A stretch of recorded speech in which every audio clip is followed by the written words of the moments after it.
In my never-ending quest to stay current with events happening in the world while sequestered away here on Lockett's Meadow Farm taking care of all of our animals, I come across some interesting things online. Today I think I have found one of the most interesting things I've ever seen. It's an article about something called attachment parenting, and there's a picture of what looks like a pre-adolescent child standing on a stool and breastfeeding off of his mother.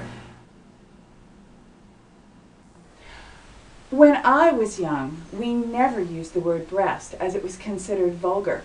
We used the word chest to describe the entire area, and then if we had had perhaps a glass of wine, we might use the word boobie. Back in the 80s, when I did it, it was called nursing, and it had nothing to do with attachment and everything to do with a lack of money. We were too poor to buy formula, and yet not poor enough to get food stamps so we could buy formula. That forced me to breastfeed and almost caused me to lose a nipple. My son Matt was a very advanced child. He was walking at 7.5 months old, and he had a full set of teeth. I remember one day I was nursing him in the beanbag chair. He was not quite 8 months old. And I looked down at him, and he looked up at me with this beautiful smile.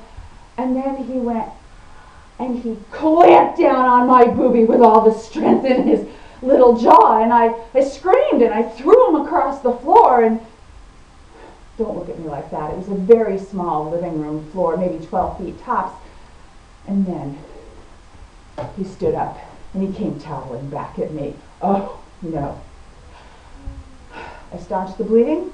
I bandaged my chest. I called his daddy on the phone, and I said, "Your son is weaned." And then I said, "And the milk bar is closed for a good long time." That was a little too much attachment for me, if you know what I mean. So a friend of mine told me they knew a way that I could perhaps get Matthew John to stop biting me. However, I thought at the tender young age of barely 8 months old that an exorcism just might be a little bit over the top. So we decided to take a wait-and-see approach. And, well, he's 32 now, and aside from the earrings, tattoos, long hair, and the motorcycle, it seems that the devil has pretty much released his grip on him.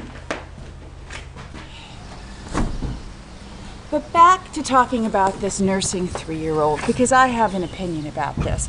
First of all, you got a lot of time on your hands as a mother if you can just drop whatever you're doing and start nursing your child at the drop of a sippy cup. And second of all, 3 years old. Doesn't this child have a job yet? My grandson Finn just turned 2, and when he comes to visit, I hand him a lead rope, I send him up the hill, and I make him fetch horses and bring them down to the barn and help his grandma. And he fills his own sippy cup. Judging by the way children behave nowadays, I think parents' time could better be spent teaching their children how to behave. For example, take them to a restaurant, sit them in a chair, and make them stay there and be quiet instead of racing up and down through the aisles screaming, tripping up the poor waitresses carrying 6 heavy fajitas in one hand and 6 cold mugs of beer in the other. Poor thing's just trying to make enough money to buy a case of baby formula for her child.